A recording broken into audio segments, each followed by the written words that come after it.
You know Gray Bar for electrical parts, but there's one more thing you may not be thinking of us for that can help maximize your next project's total value.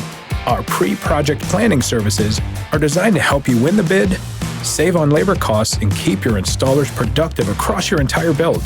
The sooner you call us, the better. Because when we're there from the beginning, we can anticipate your needs and help you solve problems before they become problems. Yep, Gray Bar does that.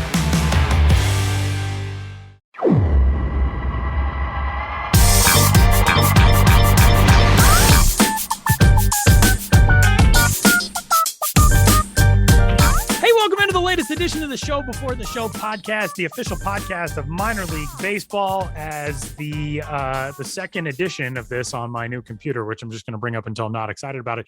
But when I hit record, I'm not the host of this podcast, like the Zoom link, it now tells me recording in progress. I used to hit record and I could see Sam and Ben react like it was blasting over their speakers. Recording in progress. Now it comes back to me. So now I too know, Sam, we're making such big strides.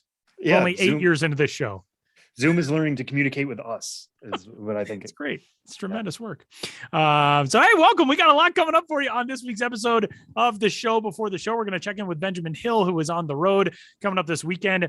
He gets a chance to be the first among us to go visit your friend and ours, Joshua Jackson, in Portland, Maine, which is very exciting. Josh now living in the Portland area, and it's pretty cool stuff. I'm a little jealous of Ben that he gets to make that trek, but we're going to talk to Ben as he's headed up northeast of New York City. And coming up here in just a little bit, we're going to hear from the fourth-ranked prospect in the Kansas City Royals organization, Vinnie Pasquantino, who has been ridiculous this year for Triple-A Omaha, just as he was last year at two different levels for High A Quad City and Double-A Northwest Arkansas with Quad Cities, an OPS of 949. Then he got to Northwest Arkansas. He was even better, 965.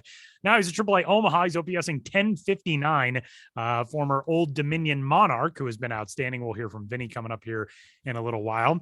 And huge thanks to all of you for joining this week's edition of the Show Before the Show. You can get in touch with this podcast at MILB.com. You can find Sam on Twitter at Sam Dykes or MILB.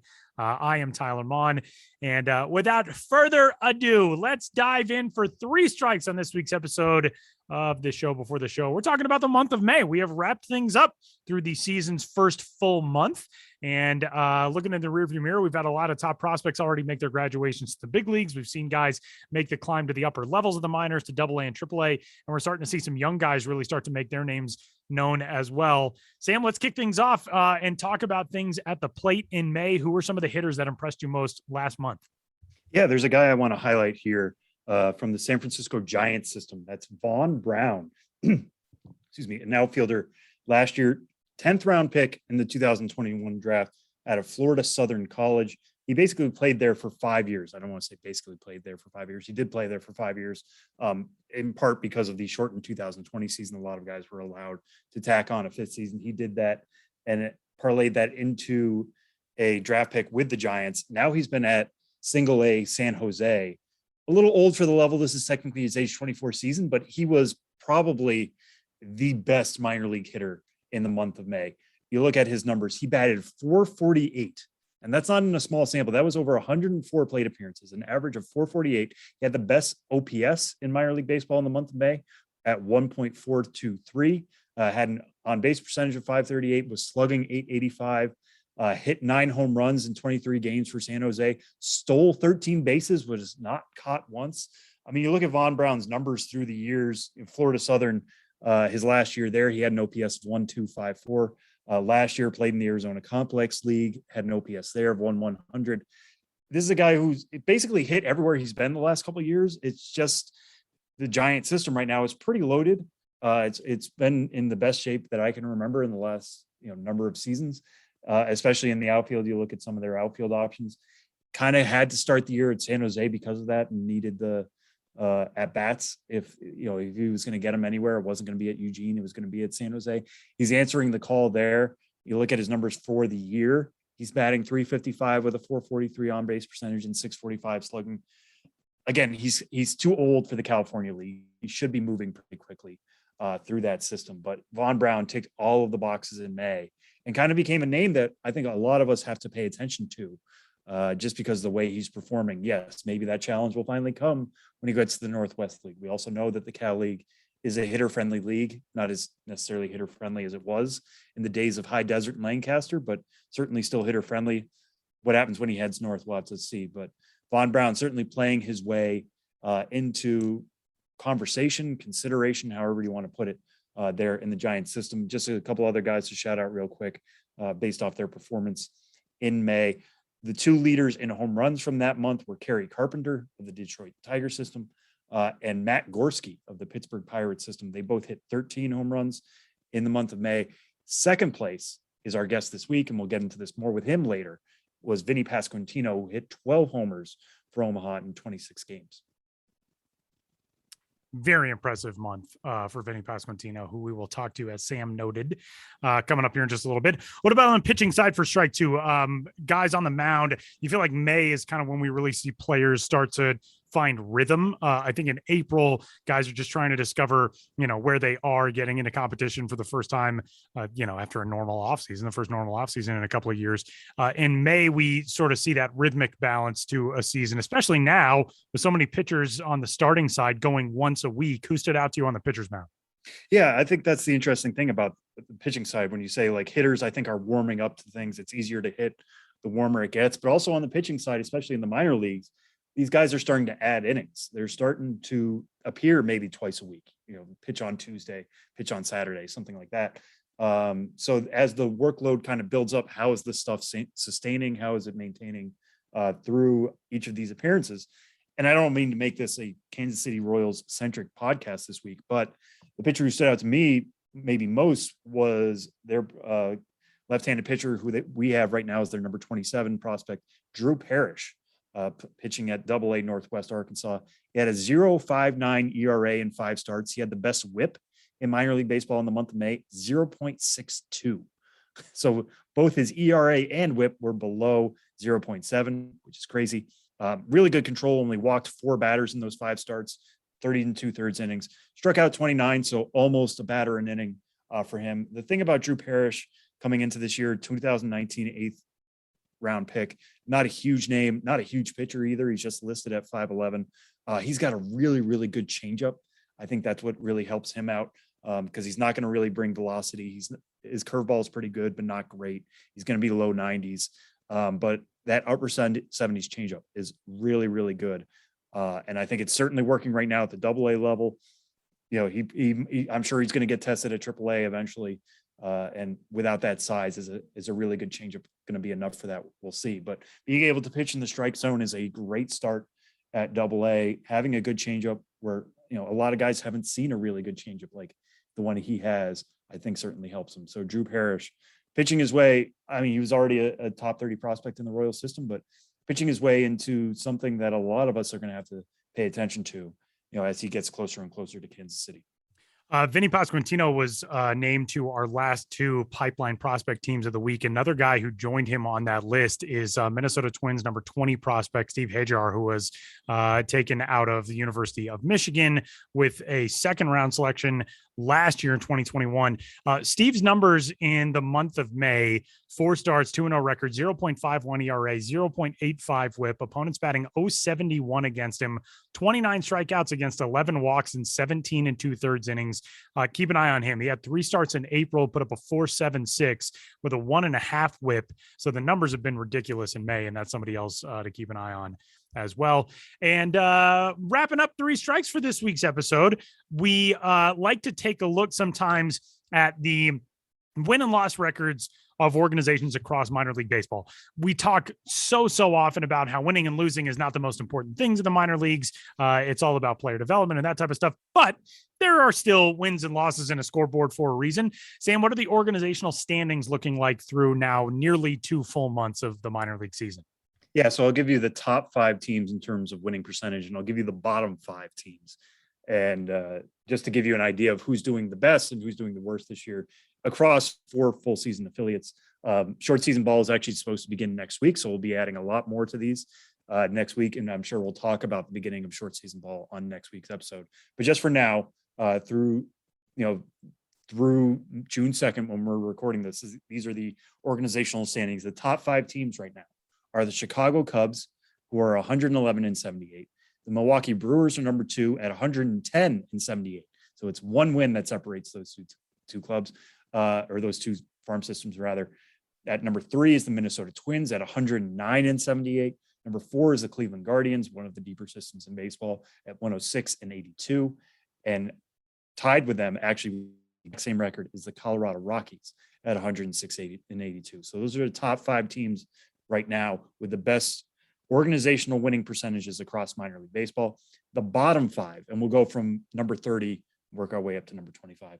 At the bottom of the list is the Chicago White Sox at 78-113. That's a winning percentage of 408. 29th is the Houston Astros, 78-112. 28 is Kansas City Royals at 79-110. 27 is Seattle Mariners, 82-107. And 26 is the Oakland Athletics, who are 84-106. Now, it's interesting to look at this for a number of reasons. I'll start with the bottom group because you see the Seattle Mariners and the Kansas City Royals in that. Those were two systems we were both high on coming into this year. The Seattle Mariners we had as the number 2 farm system coming into the year because it was deep, but it also had a lot of guys who were major league ready or close to it. Julio Rodriguez starting out the year in the majors, Matt Brash starting out the year in the majors, George Kirby is up there now. The system is certainly going to look different when those guys graduate. But we still were high on their long-term, major league outlook because of all those guys who were so close to the show. Same thing with the Kansas City Royals. Bobby Witt Jr. has already graduated. MJ Melendez is in the majors. Vinnie Pasquantino is knocking on the door. Nick Pratto is knocking on the door. Asa Lacy is injured right now, but is getting close himself. So just because these teams aren't winning doesn't mean their farm systems are bad. But looking at the top of the system with the Cubs and the Brewers, those were 2 systems that we thought were okay to not great coming into the year, but they've been winning and they're starting to turn that around. And I think a big reason for that is you look at who the Brewers are winning with. Their best team right now is Triple-A Nashville at 673, but maybe their best prospect team is a level below that with Double-A Biloxi, who's 22-23. Carolina has a lot of really pop-up prospects this year. Jackson Churio is making a lot of noise on that team. Hendry Mendez is on that team. Hedbert Perez is on that team. Jefferson Caro.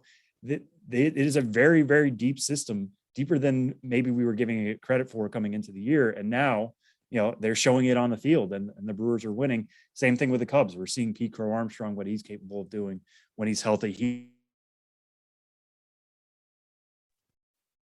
From low A Myrtle Beach or single A Myrtle Beach to high A South Bend.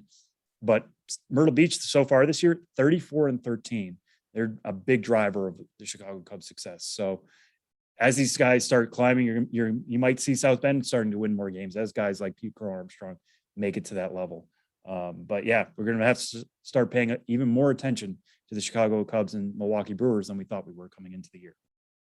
And that is 3 strikes for this week's episode of the show before the show. We got a very traditional episode for you this week. Vinnie Pasquantino from the Kansas City Royals will join us coming up here in just a couple of minutes. And then we'll hear from Benjamin Hill on the road a little while later.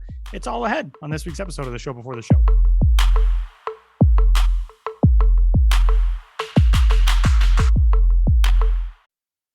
This episode is brought to you by Indeed. Stop waiting around for the perfect candidate. Instead, use Indeed sponsored jobs to find the right people with the right skills fast. It's a simple way to make sure your listing is the first candidates see. According to Indeed data, sponsored jobs have 4 times more applicants than non-sponsored jobs. So go build your dream team today with Indeed. Get a $75 sponsored job credit at Indeed.com/podcast. Terms and conditions apply. Well, we are thrilled on this week's episode of the show before the show to head to the, I think it's the Gateway of the West. What is it? I don't remember the nickname now for Omaha, Nebraska, but one of my favorite and most underrated cities in America, Omaha, Nebraska, where we find the 4th-ranked prospect in the Kansas City Royals organization, Vinnie Pasquantino, who joins us. Vinnie, what's going on, man? Good to talk to you.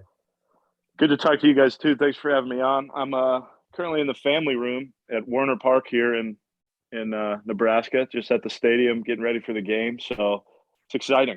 Very cool. Again, thanks for having me on. Absolutely, man. Thanks so much for doing this. I didn't screw it up. It is Gateway to the West, by the way.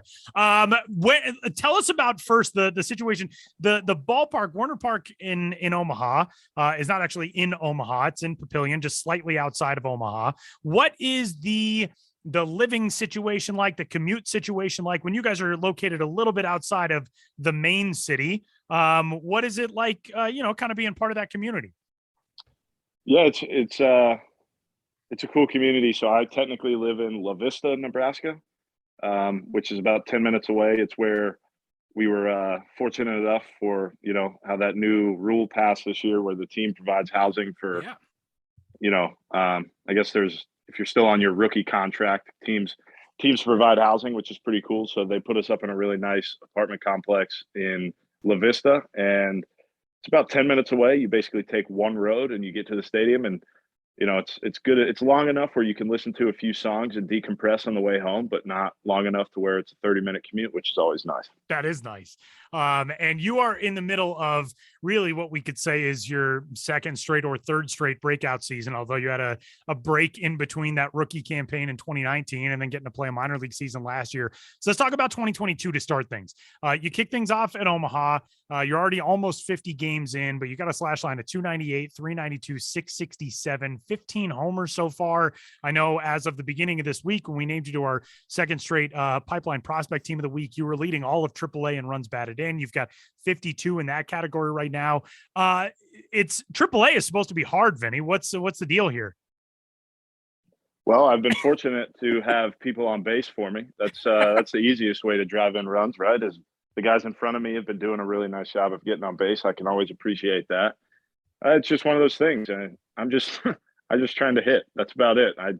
I have the same approach as I pretty much had since I was 10. I mean, obviously there's some more advanced things in there now, but I really just want to have good at bats, and I'm not worried about. I mean, obviously you're a little bit worried about the numbers, but when I'm at the plate, I don't care about my numbers. I'm just trying to have good at bats and make the pitcher work to get me out. When you say you've had the same approach for so long in your baseball life, take us through what that is. What is the Vinnie Pasquantino approach, and how have you had to adapt, especially as you've climbed, you get to Northwest Arkansas and have so much success there last year, Omaha this year? How have you adapted to the level changes?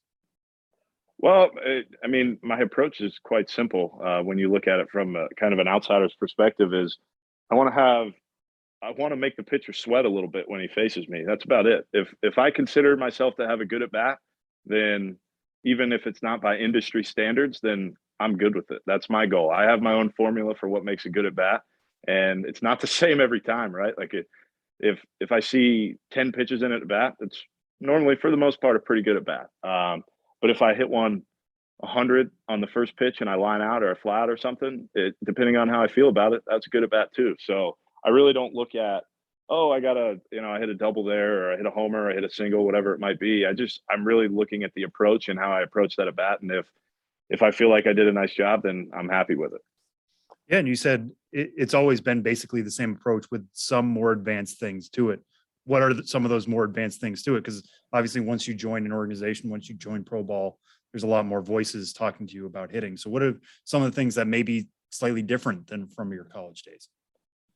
Well, I think I've been able to flatten out at the top of the zone a good amount more since I got into professional baseball. Once that extra velo kicks in a little bit and guys are throwing 96, 97 at the top of the zone, you really got to learn how to get to it. So that's one thing that I can really picture of something I've focused on a little bit. I'm not saying I've changed everything about my swing, but I'm really focused on making sure I can get to that pitch, making sure I can cover, the lefty slider down and away, different ways people are attacking me. I want to be able to attack those pitches as well. So that's just one that kind of jumps out at me. Yeah. And looking at what, you've been able to do so far in 2022, as Tyler was saying, you're coming off a really hot month of May in which you hit 12 homers. And one thing that's always stood out to me talking about that approach is that you've typically been either a guy who's walked more than he struck out, or those rates have been about even. In May, it kind of swapped. You started to hit for more power, like I said, 12 home runs, but struck out 20 times and walked 11. Is that something you're becoming more comfortable with? or is that just something that happened in a small sample? Like, how are you able to turn on the power this last month? No, that's never something I'm going to be comfortable with. Fair enough. It's one of those things where, you know, the good thing about baseball is there's always something to look at. You're never perfect. So yes, I had a good month, but there are some things I want to clean up. I'm not worried about the month. The month's over, right? I joke with one of my best friends all the time, Michael Massey. We always talk about how the day before just has no effect on the next day. And it's the same that your first at bat has no effect on what you're going to do in your second. It's like flipping a coin, right? It's just because you flip heads doesn't mean tails is automatically going to be next, right? Heads could flip 10 times in a row. There's no rhyme or reason for it. Over the course of 100 flips, obviously it's not going to be heads all the time, but it's just one of those things that I'm always able to look at something and try to improve, right? I would prefer not to strike out 9 times more than I did walk in a month. But, you know, when you look back on the month, there's some things that I really tried to work on. I was successful at. There were some things I wasn't so successful at. So, yeah, you know, there's a new month. It's June. So, you know, we're always trying to get better on every pitch, not just every day, every at bat, you know, every pitch. I'm trying to work on something to see something new from a pitcher, see what I'm feeling. And those things where, you know, I'm not looking to walk. I'm obviously not looking to strike out. I'm just looking to have a good at bat every time when I go up there. And sometimes you walk more, sometimes you strike out more. It's just one of those things. I just try to keep myself in a headspace that's very neutral. Yeah, well, fair enough. Well, you know, like we were saying, the numbers will tell us one story, but you say, you know, you look back at the month and you feel like there are some things you did well. So what, in your own words, what do you feel like you were most successful at during the month of May? Well, I think I did a pretty good job of, this is just going to be a funny thing to say, but I did a good job of doing some damage on pitches that I got. I hit more homers this month, and I'm happy with that. I hit more doubles this month. I think I tied myself in triples in the month of April and May. I think I had 1 in each. So we're going to try to keep that consistent throughout the rest of the year, try to hit 1 a month. But it's just one of those things that I think if I go back to the walks for a second, I think I walk more when I'm not putting the ball in play as much. So I think I did a good job this month of putting the ball in play with less than 2 strikes more.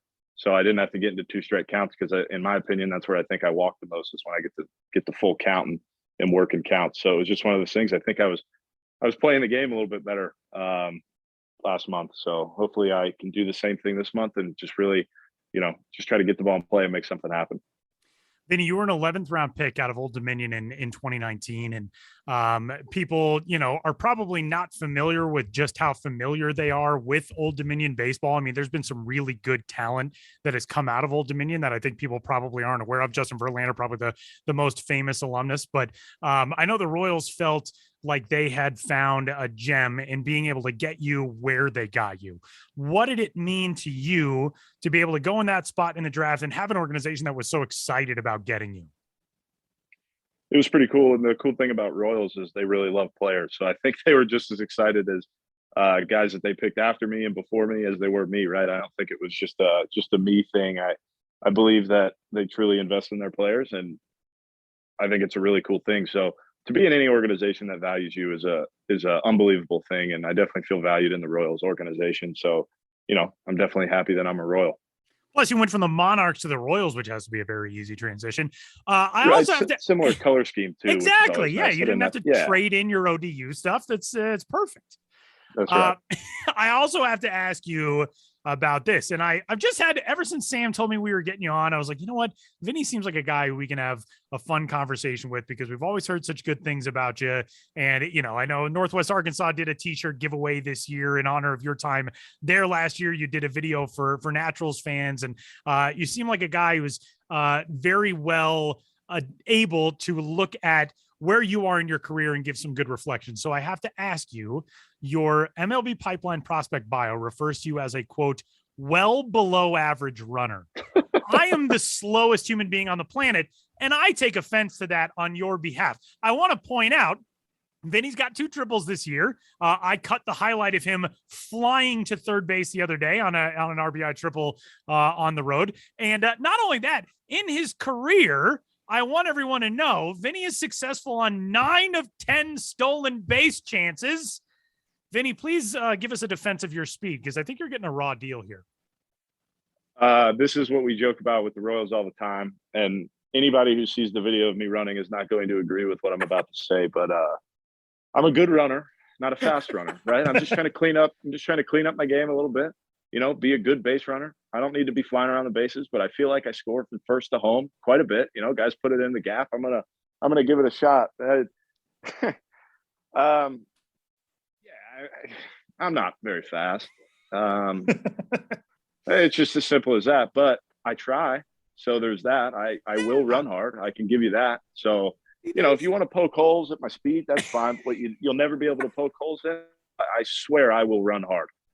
It might not look like it, but I promise you, I am giving it everything I got to get to the base as quick as possible. That's the right answer. The effort is there. Okay, maybe we weren't all born with blazing speed, but if the effort is there, that's the important thing on the base paths. That's right. I'm trying. Right. I'm trying my best. I mean, if somebody wants to put "I'm a good runner, not a fast runner" on a workout shirt, I would wear it to run through the park. I'm gonna go tell. I have to. Sorry, I don't have to. I get to go lift after this, and I'm gonna tell my strength coach we got to make those T-shirts happen. Please do, and let us know when those are. Yeah, and please send us a couple because I think it's apt for both me and Sam. Sam actually runs pretty well. If you saw me running down the street, they'd be like, how do they put this live human being in slow motion in front of my eyes? That's crazy. Well, the worst part about being slow and left-handed is when you hit a ground ball at the second baseman who's standing in short right field, is you're basically watching your slow death happen because you try to get to first and he's not going very fast because he knows that you're not fast. And it's just like, can you just please throw me out? Because I'm not going to get there. And it always ends up being like a step and a half away. And it's just unnecessary for all parties involved. We both know how this is going to end. Can't you just make this throw a little quicker? But I will say sometimes when I'm at first and a guy like me, like a bigger left-handed hitter hits me a hard ground ball, I will take my time to get to first. You make the guy work for it a little bit. Make him think he can get to it. That's good karma. You have to suffer through it so you make other people. That's right. Yeah. That's right. Well, Vinny, I was going to ask about this, and I'm glad actually Tyler asked you about it in terms of like what is the setup in Omaha, because it just confirms to a lot of Royals fans who are wondering where you are at all times at this point that you are in Omaha. You're still at Triple-A. As somebody who is knocking on the door of the major leagues and it has been as hot as you've been, like how much do you pay attention to how close am I to the majors? What's going on in Kansas City? How can I potentially plug myself in very soon? So the best way that I would answer that is I've thought about the major leagues every day since I was about 3 years old. So nothing's changed. Every morning I wake up, I want to be a big leaguer. That's all I think about. I want to be a big leaguer. So just because I'm in Triple-A does not change that mindset. I know that I'm one step away, but I also know that I'm still a step away. So I'm just trying to do everything I can on a daily basis to become a big leaguer. And that has not changed since I was young. So it's just one of those things that I hope one day the time comes. I'm going to do everything I can to make it happen. But more importantly is tonight, I am the DH in the Omaha Storm Chasers game, and I'm going to do everything I can to help this team win because that's all that matters. I'm going to do the same thing tomorrow. I'm going to do the same thing Saturday. I'm going to do the same thing Sunday. I'm going to do the same thing the rest of the year. Wherever I am playing, I will do whatever I can to help that team win, and that's all I'm focused on.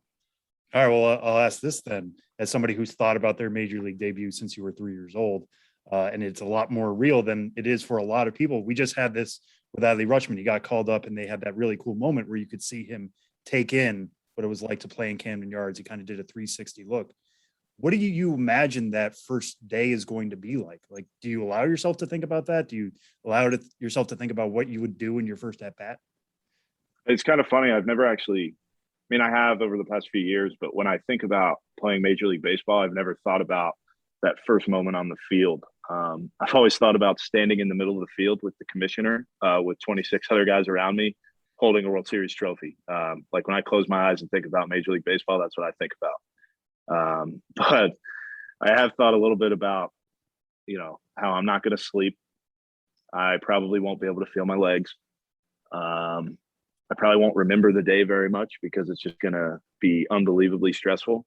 Not stressful in terms of, you're realizing a dream, but stressful in terms of you probably got a lot of family coming into town. You got a lot more extracurriculars going on, and it's just for that one day because after that it will slow down.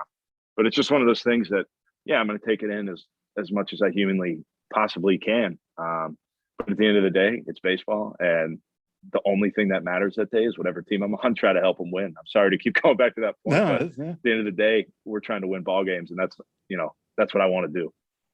Yeah, and when you talk about the logistics of what that could be like, and again, I don't want to get too ahead of this, but I'm just fascinated by talking to somebody who is at the AAA level and is proving their potential major league readiness by the day.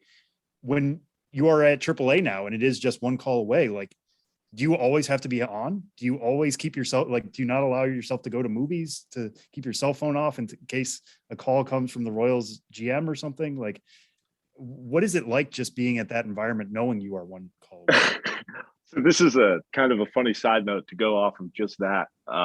Last week, I was fortunate enough that my girlfriend was able to come to Louisville. That's where we were. And we were staying at her grandparents' house. And I left my phone in my car.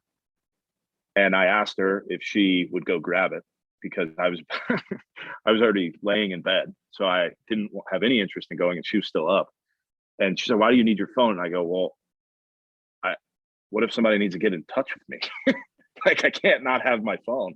And it's that exact thing. No, my phone will be on me unless I'm at the field or with somebody in the Royals organization that could get in touch with me if need be. I will always have my phone on me because you're right.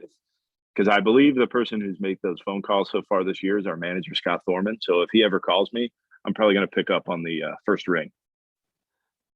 That's so awesome. Vinny, I want to ask you about a few things, just kind of going back in your baseball days, your personal interests, all that type of stuff.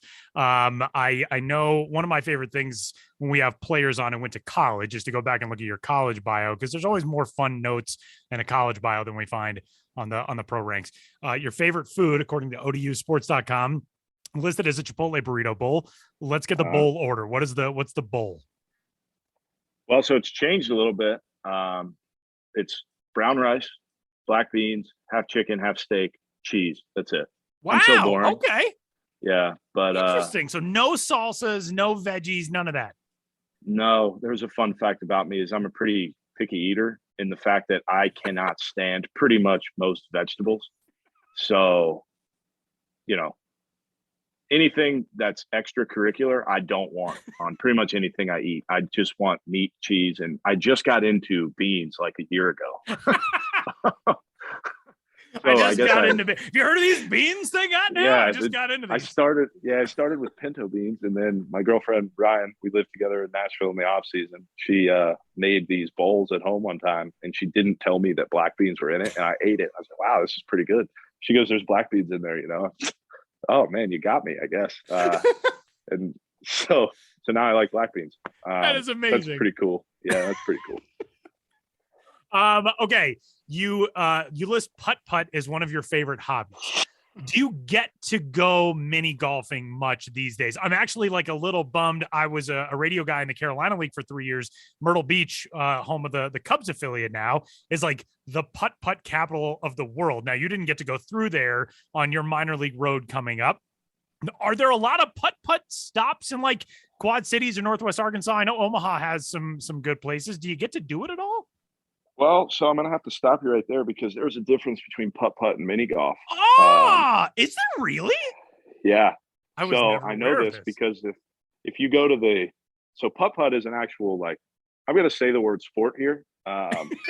And I'm just going to say it, but putt-putt is an actual thing.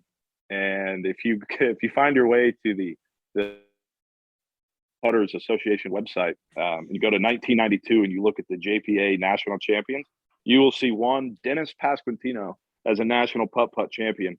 That is my father. Wow. He won the 1992 Junior Putters Association National Championship, and there's a putt-putt in Richmond, Virginia. It's off Midlothian Turnpike if you're in the 804 greater region at any point. And the difference between putt-putt and mini golf is putt-putt has they have railings that are actually flat, so you're supposed to bank off the railings. Okay. Whereas mini golf has the bricks where it's you can't really, you could try to bounce it, but it might hit the crack in the brick. So that's the difference there. Is if putt-putt, it's life or death out there. Mini golf, you're just having a good time. And every Tuesday night when I was in high school, they still do it. Actually, they have tournaments at putt-putt where some of the guys who are members there that are unbelievable at putting. You know, bring your own putter, bring your own ball, everything like that. They play in tournaments. And when I was a senior in high school, all my buddies and I and my dad, we would go up there and play every Tuesday night. We would play in putt tournaments. You start with 36 holes, I believe, 36 or 54 holes, and then whoever wins that wins. And then you go into match play after that, and you play in a tournament of match play. It's unbelievable. This is amazing. And I feel so, I feel like I owe an apology to the putt community that I've so long lumped you in with mini golf. And it's the same. So you're saying like putt is a thing. You're not like trying to bank it through Abe Lincoln's feet or like get it through a gap in like a clown's teeth.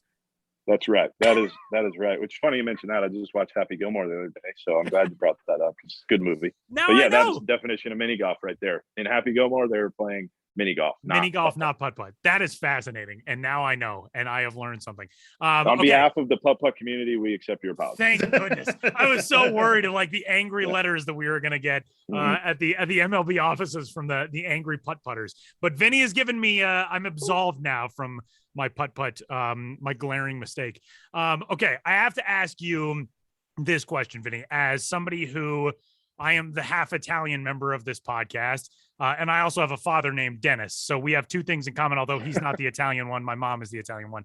But you have a name, Vinnie Pasquantino, that whenever we tweet anything about you from MILB or Pipeline, whenever anybody talks about you, there is always the reaction of like the chef gif with the kiss hand or comments about being Italian. You've got the perfect Italian. If your name was like Jeremy Pasquantino, you'd probably get some of it, but being named Vinnie Pasquantino, what is it like dealing with that? Is it funny for you? Is it kind of annoying? Like, what is it like dealing with the constant comments around your name?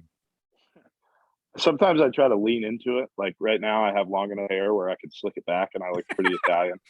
So I like doing that sometimes.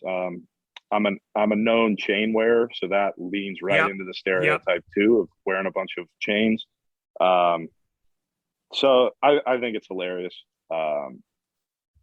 because the only thing I really do that's super Italian, and it's only Italian because of the show Friends, is I say "How you doing?"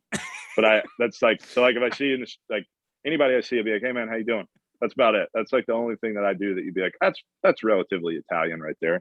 But I love it. I think it's hilarious. I don't speak Italian. I don't like tomatoes. I don't like onions. So like if I have spaghetti sauce with like tomatoes or onions in it, I kind of hate it, but that's just kind of between us. But it's just one of those things where I see it and I appreciate the fans always, right? I don't control that narrative, so I appreciate them. If that's what, that's what people want to tweet it. That's cool. I don't know. My grandfather's pretty Italian, so he probably really loves it. And yeah, I don't really have much comment on the Italian stuff. Keep doing it if you want. I don't care. I think it's funny. I think it's cool. So it's cool with me. Well, we do have to get you on the record about this at least, because there are two nicknames out there about you, and they're both Italian based. One comes from George Brett himself, who called you in an interview the Italian Nightmare. And the other is the Italian Breakfast, which I am personally partial to. Obviously, an ode to Billy Butler, who is known as Country Breakfast, another really good Royals first baseman, obviously. On May 23rd, you tweeted, "I honestly don't know what a real Italian breakfast is, but yesterday I had biscuits and gravy and 2 cups of coffee with a dash of French vanilla creamer." So if you had a preference to go by a certain nickname, as as more people get to know you, would you prefer the Italian Nightmare or the Italian Breakfast? Anytime that one of the best hitters of all time gives you a nickname and you're also a hitter, I think you just have to full stop and go with that one. So of the two, I'm going to have to go with George Brett here and say the Italian Nightmare. But that means there's no hate towards the Italian Breakfast. I'm very open. People can choose what they want. I'm not going to control the narrative when it comes to my own nickname. So anybody, you can call me whatever you want. That's fine. I enjoy that. Ken Griffey Jr. was both Junior and the Kid. You can have multiples. Yeah, that's fine. Yeah, whatever. That's fantastic.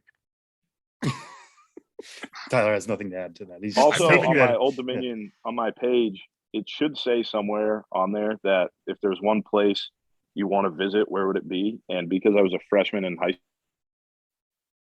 college and I was 18 years old, I said Omaha, Nebraska, because that's where the College World Series is. So kind of fitting that our Triple-A team is in Omaha, Nebraska. So I've crossed that off my bucket list, apparently, of visiting Omaha, Nebraska. So I'm here. I'm not here in the capacity that I thought I would be, which would be at, the College World Series. But I am here. But you are there, and you will get a chance in the next few weeks to be in that city when the College World Series is going on. Do you guys are you going to be home? Do you have any plans? Obviously, there's the Monday off day now across the minor leagues. Are you going to get a chance to maybe go check out what was formerly TD Ameritrade Park? Now it's been changed to a new naming rights sponsor who I can't remember now. But are you going to get a chance to go? Probably not. I have no idea when the College World Series is. And to be honest, I don't. Like, I think we're at home next week, and then we're on the road, and then we're home again, and then I have no idea after that. So it's just kind of up in the air. But I will say, if we do randomly get some sort of day off, probably the last place that I'll be going is to watch a baseball game. It has nothing to do with the smart guys. plan. I don't know anybody that's going to be in the College World Series this year, unless if Auburn makes it, I will be there. I will find a way there because Carl Notamaker, who is the guy who recruited me at Old Dominion, one of the guys, there was plenty, but one of the guys at Old Dominion who recruited me, and he is now the recruiting coordinator / first base coach at Auburn. So if they make it, I will be making an appearance at the College World Series. All right, Vinny, final couple of questions for you that we got to ask you before we get you out of here. You are a guy who has been honored by past teams. As I mentioned a little while ago, there was a Northwest Arkansas Naturals Vinnie Pasquantino t-shirt giveaway last month. You tweeted on that day, quote, "First off, I'm honored that you guys are doing a t-shirt giveaway with my name on it. So thank you, Northwest Arkansas Naturals. Second off, if you receive this shirt, bring it to the first base side seating area tomorrow, and Michael Massey will sign every one of them." You told us that Michael is one of your best friends. He was actually on your fellow roster with the Pipeline Prospect Team of the Week this week. He's in Northwest Arkansas. Did anybody do that? Did Michael tell you? Did anybody come by and be like, "Hey, I saw on Twitter that Michael Massey would sign this for me"? No,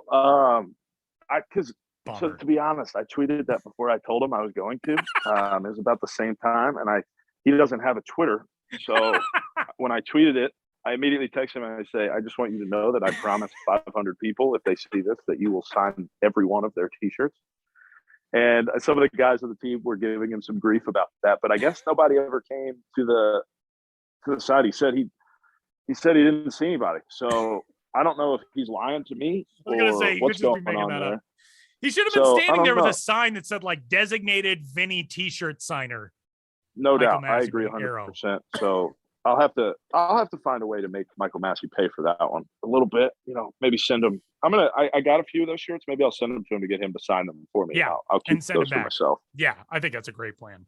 Yeah. That's what friends do for each other. So Michael, you gotta be, you gotta be on the ball for this when you get that package in the mail in Northwest Arkansas. All right, Vinny, we are going to let you get rolling and get set for this game against Indianapolis tonight. You guys are set to take on the Pirates Triple-A affiliate coming up this evening at Warner Park. And thanks so much for the time, man. Congrats on all success. If you want to follow Vinny on Twitter, which we would recommend. He is on Twitter at @VPasquantino. And Vinny, thanks so much for the time, man. Congrats on all success. And I'm sure we'll be seeing you in Kansas City before too long. Thank you, guys. I appreciate it again. Thanks for having me on.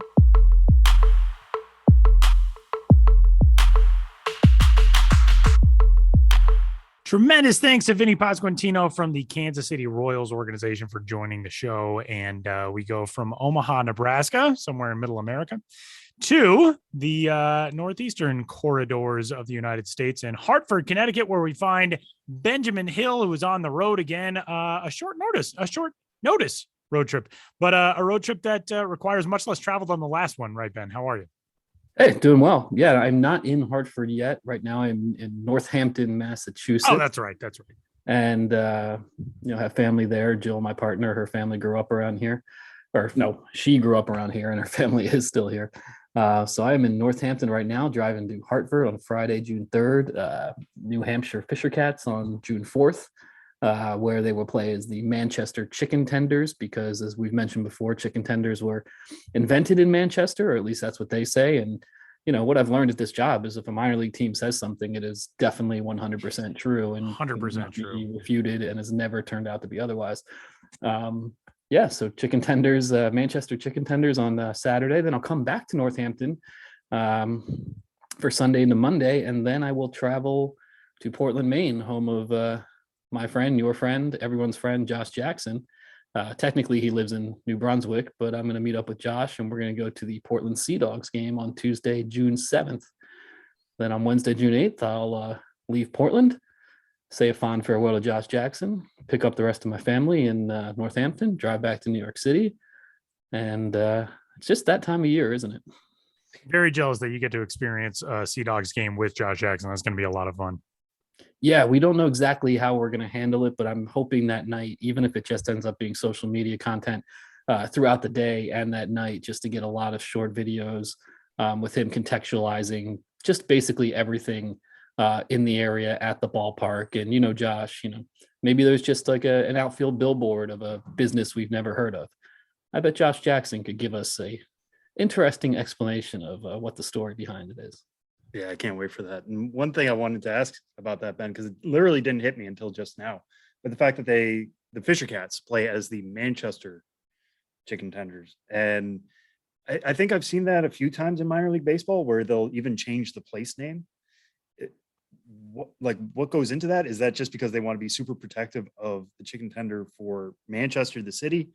Is it like they don't want to credit all of New Hampshire with it? Like, why make that change, you think? Well, I think when I go there, I'll find out the answer to that. But my guess is, because it's specifically not just that the chicken tender was invented in New Hampshire, but in Manchester, and that's where they play. I think they wanted to really localize it with Manchester. And this is just one of those minor league baseball questions you just brought up. Name alternate identities that change the name, not the regional name as well. And I know there's been others in that, usually it's New Hampshire Fisher Cats. They're playing as Manchester.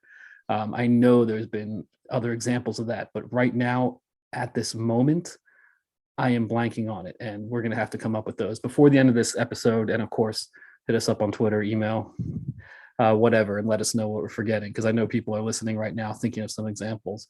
Well, I mean, there's one that you're also going to. The Portland Sea Dogs became the main Bean Suppas. Right, in inverse. Good point, Sam. Like where New Hampshire, the Fisher Cats use New Hampshire as their state name all the time, and then they're just reverting to a city name for an alternate identity. Portland goes the reverse and brings it out all the way to the state of Maine. I think in that case, because they're not really saying like beans and beans for dinner were invented in any particular place. They're just saying that's something that is important to our, not just our city, but our entire state. I think it's a case-by-case basis, like so many things are in minor league baseball and this world.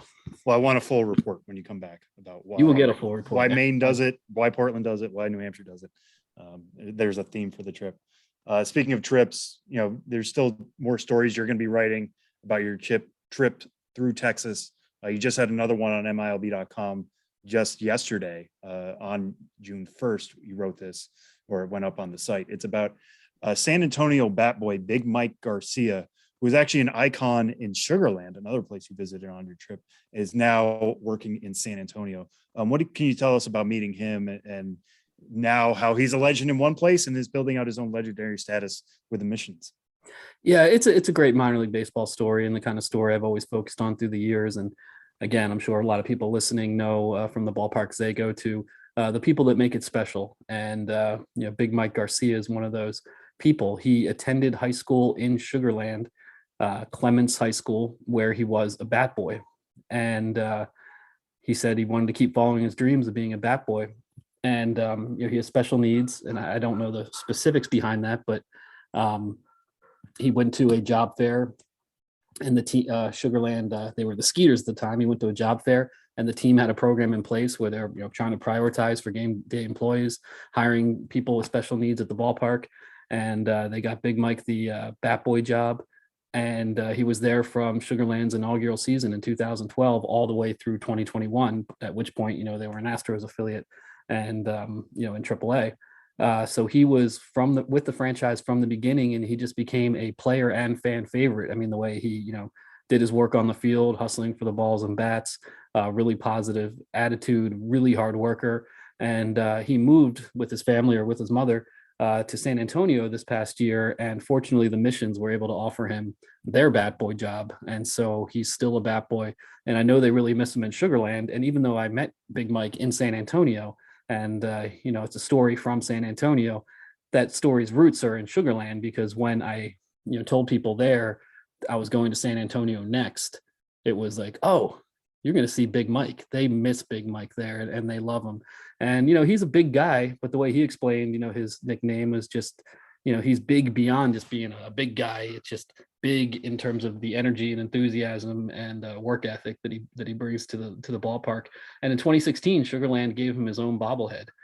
And how many bat boys get their own bobblehead? But to me, those are the kind of things I try to find to focus on. Those people that might not be known outside of the city in which they operate or work in or are fans in, but that really mean so much to the team and community, and where minor league baseball has meant so much to their lives. You got a chance to do that with San Antonio as well, with a broadcaster for the Missions who's got a very interesting backstory compared to so many other broadcasters across not just baseball, but really all of sports. Yeah, well, that wasn't then. I moved on. I can barely keep track of myself, but I moved on from San Antonio to Round Rock. And it was in Round Rock where I did a piece on the broadcaster, Mike Capps. And so that story will be out any day now. And he hit his 3,000th game milestone earlier this year. And, he's been with the team since the beginning in the year 2000. Of course, we can't say in the year 2000. I know it went through all your heads, certainly yours, Tyler, in the year 2000. It absolutely did. In the year 2000, that was the first year of the Round Rock Express. They were then a Double-A Astros affiliate in the Texas League right now, and they've been Triple-A for a long time. But regardless, and now they're a Rangers affiliate. But from the beginning, Mike Capps has been their broadcaster. He's now passed the 3,000 game milestone, and his path is interesting because even though he's been with the team now for over 20 years, he was roughly late 40s, 50 years old when he started with Round Rock, and he's now in his early 70s. And he came from a career in journalism and hard news, working local news in Houston, Dallas, Fort Worth, various places around the country. Eventually had a job as a reporter for CNN, where he was on location internationally, covering the Gulf War, covering the Haitian coup d'etat in 1991, where Aristide was overthrown. He had some interesting quotes about just working as a police reporter, working these overseas gigs, death and destruction and wars, and a lot of heavy stuff. So I think coming to the world of baseball after that, has just was such a load off his mind to, as much as it's hard work to be a broadcaster and the road trips and the late nights and the time away from your family. I think to have that kind of career change, at basically a midlife career change like that, and then have it be so long lasting and meaningful and hit that 3,000 game milestone. And I asked him about it. I know people, there's the one day at a time mentality, but at the same time, it was also like, hey, now what do you think about 4,000 games? And he was like, yeah, I'm doing the math. We're playing 150 games in Triple-A, and maybe that's about 6 years from now, something like that. And maybe if my health is okay, I'll be 77, and why not? One day at a time. But that's some real longevity. Very cool career in Round Rock. If I could figure out how to unmute myself, I would have told you. That is a really amazing story. And now I can. Round Rock, not San Antonio, by the way, which I messed that up, but all good stuff, which is up on the site and coming to the site at milb.com right now. You can follow along with Ben's travels. He is at Ben's Biz on Twitter, the Ben's Biz on Instagram. What is the thing you're most excited about seeing Josh Jackson for? Oh, so many things. I mean, I'm going to see where he lives, and I kind of want to see his book collection and, the knickknacks and whatnot that he has at his house, the Telegraph, the old Victrola. I heard that, he only travels by, horse and buggy, and he's still a little skeptical of trains. So I'm not sure how we're going to be getting around, but I'm just excited to see, how he lives and learn a lot about the Maine lifestyle and learn a bit more about the accent and the pronunciations, and how the Stephen King characters always say like Aya or something like that, Ayuh. I'm going to have Josh repeat that over and over, and take me to see his friends, who are of course all very old men who sit on general store porches and whittle, and we're going to get some real character. This sounds like it's a joke. That's exactly how I envision Josh's life. I think with trains, I think he's probably okay if they're steam powered, but I don't think he trusts anything else beyond that. Yeah, you got to give him time. He's a traditionalist, let's say. Exactly, and you get to meet Callie and Mickey, his dog and cat. And Ella, of course, his wife, his lovely wife. But I get very excited about Callie and Mickey pictures on social media. So enjoy that as well. Benjamin Hill, you can find again on social media at Ben's Biz on Twitter, at the Ben's Biz on Instagram. And enjoy the trip, man. Travel safe, and we'll talk to you next week. Yeah, and subscribe to my newsletter. Subscribe to the newsletter. Exclusive road trip content, kind of in the style of the old blog post on the newsletter, the Ben's Biz Beat, and check that out too. There's a lot going on right now. It's good stuff. Thanks, Ben. Thank you, guys.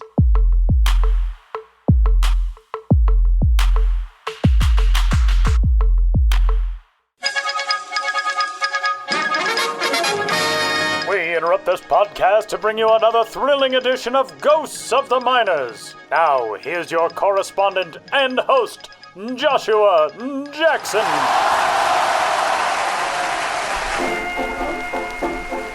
Welcome back to Ghosts of the Miners, in which all of you out there in Radioland must identify the legitimate historical ball club hiding amidst the fraudulent pair. One actually took batting practice. The other two are purely theoretical. In the last segment, I asked you which of the following minor league baseball teams did at one time exist. A, the Shreveport Gassers. B, the Port City Jammers. C, the Bridgeport Clowns. You'll think I'm trying to have a laugh and a half, but the correct answer is A, the Shreveport Gassers. The Gassers had a hoot in the Texas League of the 1910s and 20s, representing Louisiana's gassiest city. Yes, Shreveport was a key hub for the early days of the American oil industry, home of Standard Oil of Louisiana way back in 1909. And the Gassers had standards of their own.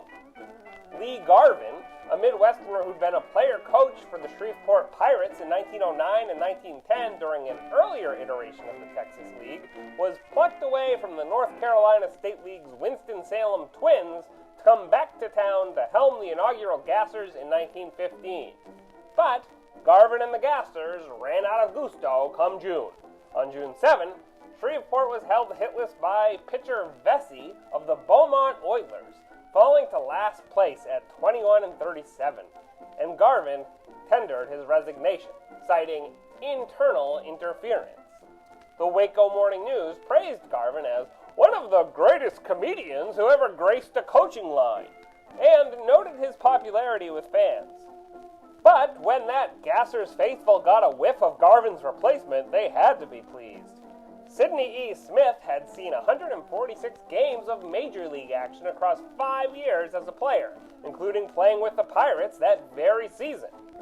Although, in the second half of 1915, he lit up the Gassers only enough to get them out of the basement. They finished ahead of Beaumont, 62-85.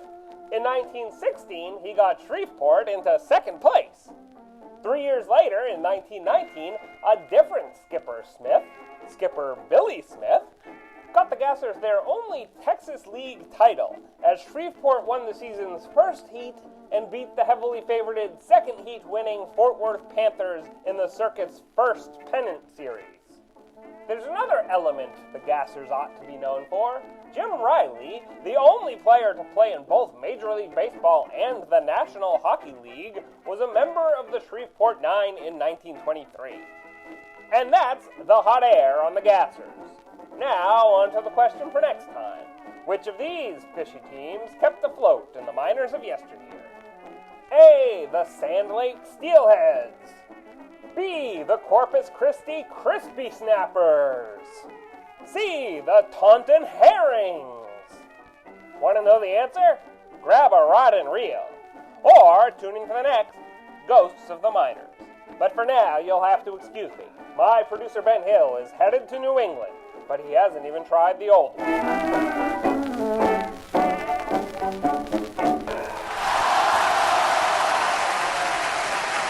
Big thanks to our guests this week, Vinnie Pasquantino and Benjamin Hill. Josh Jackson stopping by as well for the triumphant return of Ghost of the Miners this week. And with all of that in the rearview mirror, set to wrap this thing up. Ben, what are you watching on MILB? Ben? I just call you Ben. I just got Ben on the brain. Sam, what are you watching on MILB.TV this week? I will hang up this call right now and give you Ben if that is what you want. If that is a Freudian slip that you want Ben instead I'm of so me, jealous he gets to hang out with Josh. I haven't gotten to hang out with Josh in so long. I know. I hate it. Anyway, what are you watching? We get the bone mots of Ghost of the Miners every week. Yeah. Anyway, what I have my eye on is a pretty big one this Sunday, June 5th at 6 p.m. Eastern. It is the Pipeline Game of the Month. Our colleague Jonathan Mayo will be traveling to Altoona, not too far of a drive for him, in the Pittsburgh area, for a game between Altoona and the Bowie Bay Sox, two absolutely loaded teams in the Eastern League. Altoona, we thought coming into the year, was maybe the most loaded minor league team of any of the teams because of their roster of talent. Nick Gonzalez, obviously there. They've since had Henry Davis called up, although he's currently injured, as is Quinn Priester. But Leover Peguero is off to a great start there. So they have a great double-play combination. Bowie has Gunnar Henderson, who's done tremendously to start the year. He was somebody we moved up in our top 100 when we did our refresh a couple of weeks ago. So absolutely loaded with talent, but there's going to be more involved there because it is the Pipeline Game of the Month. Jonathan will be on the broadcast in Altoona. He'll also be giving a live tour of People's Natural Gas Field, which Tyler, you know pretty well. There'll also be some live Instagram interviews with top prospects on both rosters.